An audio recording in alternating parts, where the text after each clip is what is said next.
Turned off on silent, airplane mode. Alright, you know the deal. After it goes off, I smash it. Coach, ready when you are. Okay. Afternoon, everybody. We're excited to play LSU here at night. Another top 10 program coming in here, and deservedly so. Very well coached. Offensively, Nussmeier's playing really, really well, throwing the ball a lot of empty sets, more and more as weeks go by. Throwing it more and more, and they should. They're really good at tackle where they can protect both tackles, and really good at wide receiver. So our defense and tight end as well. Our defense has their work cut out for them because they're well coached and playing extremely well defensively. Both our defensive ends are a problem. Swenson and Jones, both really good players. I like their linebacker group as good as anybody that we played, starting with Weeks and then Penn and Burns. They're really good players. And then Gilbert's playing really good at safety, making a lot of tackles for them there. Defense probably is what you notice a little bit more this year, the improvement that they've made over last year. And then their special teams are really good as well. Have a great punt returner and kickoff returner. So they're in the top 10 for a reason, because they've well coached and big and fast. So we're excited about the challenge, but it certainly is a challenge. Very good going. Yeah, any update on Taylor, and how have you guys kind of managed him this week and last week? Last week it was probably that way, Trey, for everybody on the team. We was trying to get healthy, but yet get some physicality as well on Thursday. Taylor practiced. First was a walkthrough, which he would be practicing whether he was healthy or not, in that. But he's practiced each day. We're hopeful that he'll be ready to go.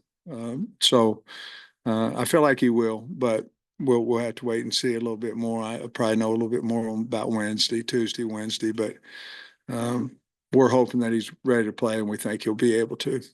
With the Oklahoma State game, you guys were able to watch the game live because y'all played on a Thursday, their Saturday game. Did y'all watch the LSU game any kind of capacity like that? I think our staff did. I watched the last quarter, I guess, live.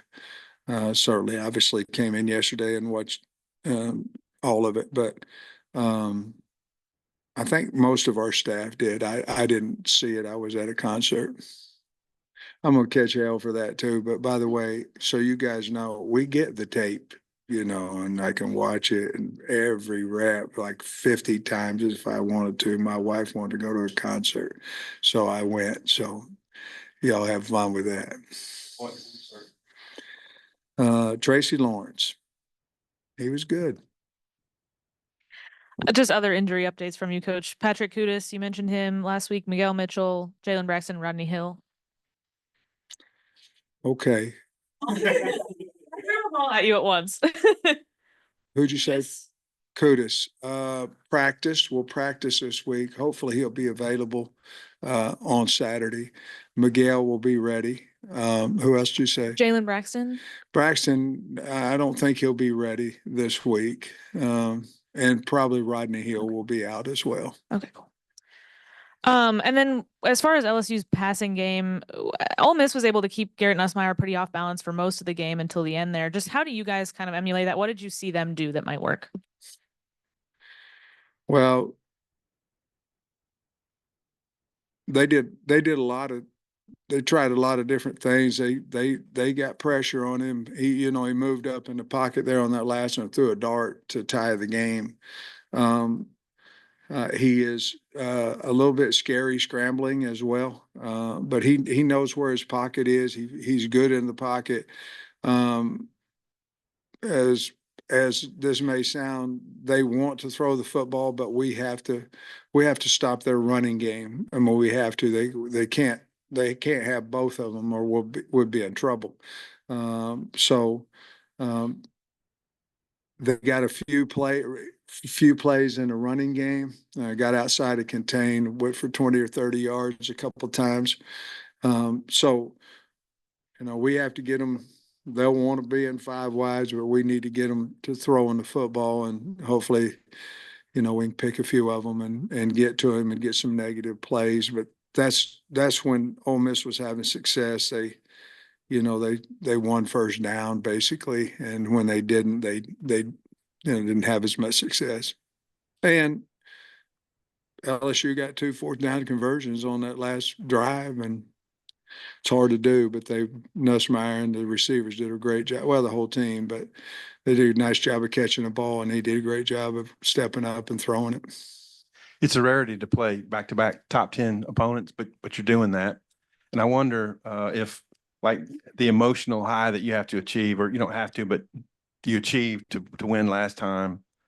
If you feel confident the team can reach that again, and did the open week help in that regard? Well, I believe that the open week would you'd get through all your back pats and you're the greatest thing ever walked, So I think the bye week does that. It also gets us some more players back, where last week we didn't really have very many tight ends that were able to play. And now, we were using Street as a tight end, and now we, got some of those guys back too. But, I said it a while back that, when you play in this league, you could basically say, okay, this is a Cotton Bowl this week. Okay, well, this is a Peach Bowl. It is, and that's what it is. So you in this league, you have to get up every single game because there's really good opponents. And even we found out, even the ones that are unranked like us are pretty good. And so you have to, it's about the preparation. I think our kids, they understand that. And I feel like we had 4 really good days last week, and I think we will this week too. So I think it's more about the preparation, and that's in the mind too, but than it is anything else, and getting a little healthier. And we are that now. Ask you about your defensive game plan, and you put forth some plans that other teams now follow. The Oklahoma State plan and Tennessee that you borrowed from OU a little bit. And I just wonder what your take is on how well prepared the planning that you've done defensively. Well, I think with T. Will, it's his second year in this league specifically, as the main play caller and at Arkansas. And I think it makes a difference. You know your opponents a little bit better. With the transfer portal, you still don't know them quite as good as you in the old days. But I think that those guys have a better understanding of each other, have a better understanding of who we have on our team, because the plan has to work for what your personnel is. Just because someone else did it doesn't mean it can work for us because of personnel. But I think T. Will and his group in there have done a really good job of understanding who we have, how we can put pressure, how we can stop our opponents, and have done a really good job of not being afraid. Because like when you first come in, you might be afraid to try something because it's your first true spotlight. And I think we've had enough success now where he's going, okay, this is how we can win. This is what we can do. And I think he's much more comfortable, and especially since the success we've had of changing some things has worked. We'll see what happens on Saturday, though. But I think that has a lot to do with his confidence. Nussmeier's only been sacked twice the entire year. I guess as an offensive line guy, just what has the LSU offensive line done so well that's going to present challenges this week? Well, I didn't know that stat, but they're good at tackle. They're really good at tackle, and they're good at him being able to step up because their guards and centers they're big. They're guard and their center. But I think he gets rid of the ball. He gets rid of it fast, knows where he's going on his reads. And so that's why he's to me, and he has a quick release. I think that's probably why he's had a few sacks along with, I think their backs are good in protection when they use them. A lot of times they'll empty out. And I think that their tackles are extremely good players. You know, Landon has had a sack, I think, in each of the past 2 games, but his stats, they're still not, I don't know, anything crazy or elite, but he's playing really good football. What does Landon do that makes him so impactful, you know, even when he's not maybe getting to the quarterback? He plays hard, number one. He's long, but he plays hard. He has his get off is much faster this year than it's been. So he's putting the tackle in a two-way go. You know, obviously if you get off slow, you're either going to bull or run the edge. Now he also has added that spin and or that inside move where he's getting the tackle to open up a little bit. It'll be a big challenge for their tackles and for him. Be a good matchup. But that's what he's doing. He's playing just so much quicker off the ball than what he has been. And then on the opposite side of the line of scrimmage, you were really pleased with how the offensive line played against Tennessee. What went into maybe the improved play? Was it any better communication, any one particular person? What kind of led to that? Well, I was pleased that we got better. We still have a long way to go there, but we have willing participants up there. I thought Carmona played as good a game as he's played since he's been here. I thought Nichols did. So when those guys started, Braun's been really consistent. E. Harris has been consistent. You know, Keyshawn has been consistent or has been good at times, and then sometimes his technique has gone awry on him, which we're trying to get fixed. And he's willing to. I love him. He's going to be fine. But I think as a group, they all 5 of them had some of their better game, a little bit better game than what they had before, and that makes them together. We didn't have the blatant missed assignments as much as we had in the past. Talk about Brilin Russell, because I feel like we talk about him a little bit here and there, but just overall, what has he shown you since the day that he walked on campus for him to play such a role early on as a freshman? Well, freshmen to get on the field, I think the first thing they have to show you is that they're tough. I mean, that's because if they're not, they'll be on for a game and off for 2. And so he's shown us that he's tough. And he's also been willing in pass protection. And those 2 guys with him and JJ, we need them to be because they're big guys. And but I thought that he would run the football about like what he is, you know, that he'd be a force and he'd get downhill, and he's faster than people think.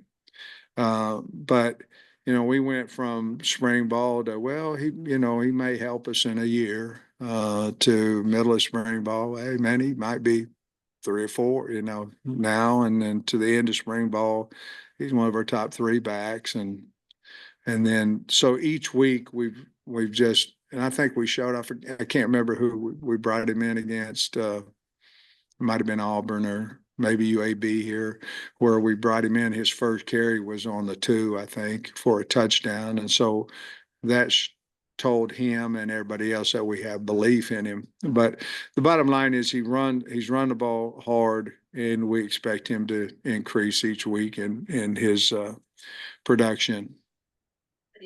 Confidence heading into that Tennessee game, but do you think that final drive and how he was able to help that final drive have success help him in the bye week and maybe feel like he can take on a little bigger of a role?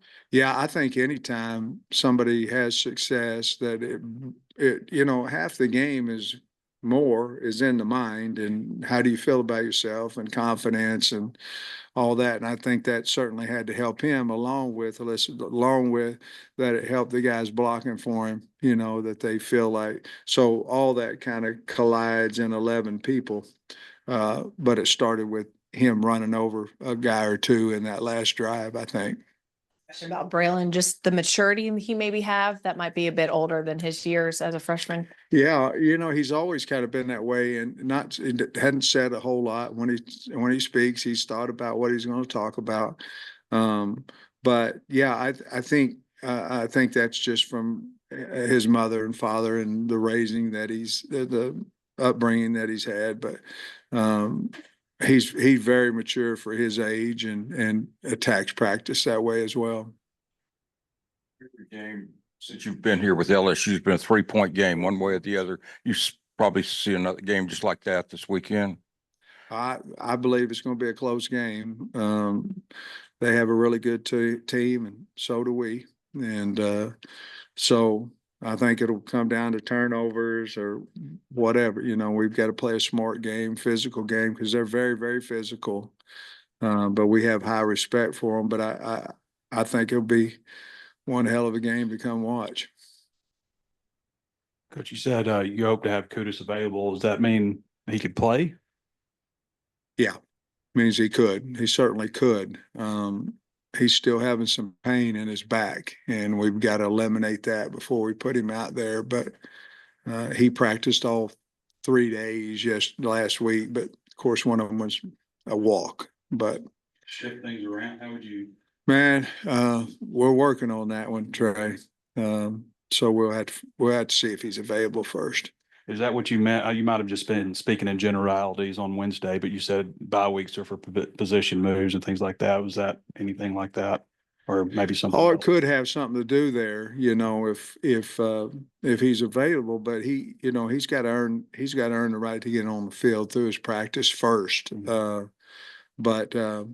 No, there's anytime you have bye, you go over your entire roster and you try to say, okay, if putting him here, does that help us? Putting him here, does it hurt us? And you got to be right when you do that. You know, you can't be wrong because it's not going so bad as it is. You know, but like Hudson Clark, you know, what do you do with him? You know, what do you do with him? Because he's a really good player, and how do we get him on the field more? And all those things. So all that kind of goes hand in hand with the bye week.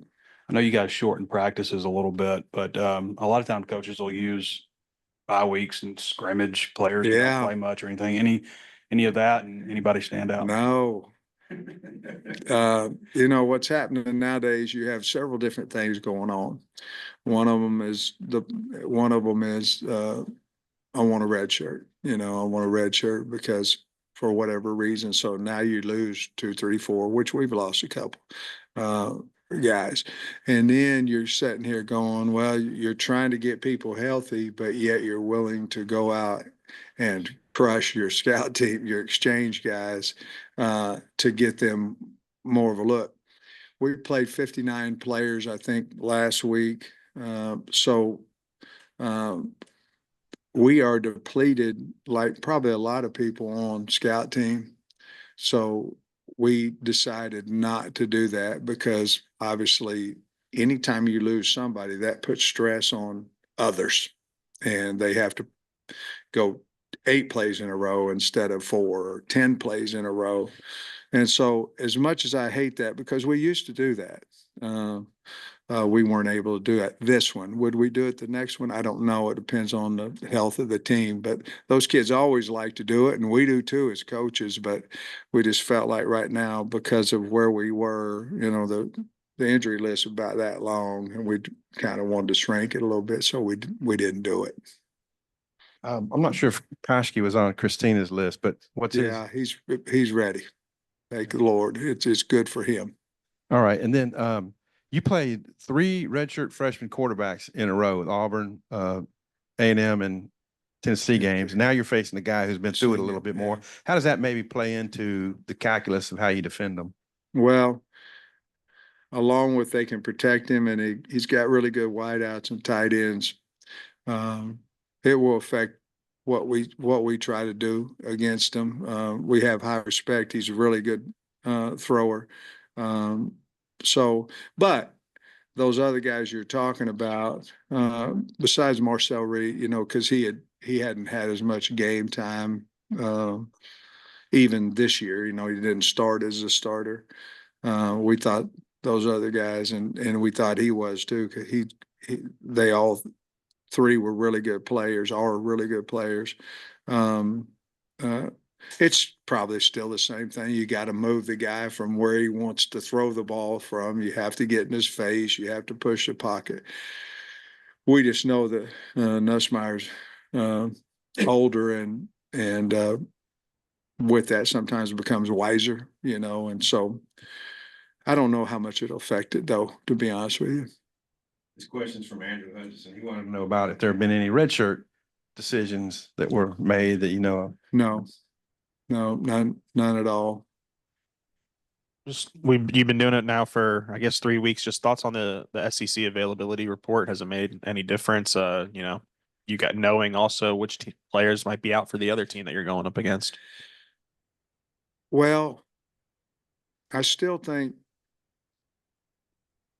the answer you'll see is probably on Friday. You know, I still think it's that way. I think the outs are the people that everybody in the world knows are out, you know, and then your probables and all that. But we certainly look at it, you know, and hopefully that we can find information out on that as well. But we do look at it. Kyron Lacey, the LSU's #1 wide receiver, just another great pass catcher. What about him makes him so dynamic, and what do you have to do well to limit him? His ability to control his body. I mean, he can go up over the top of you. He can stop on a dime.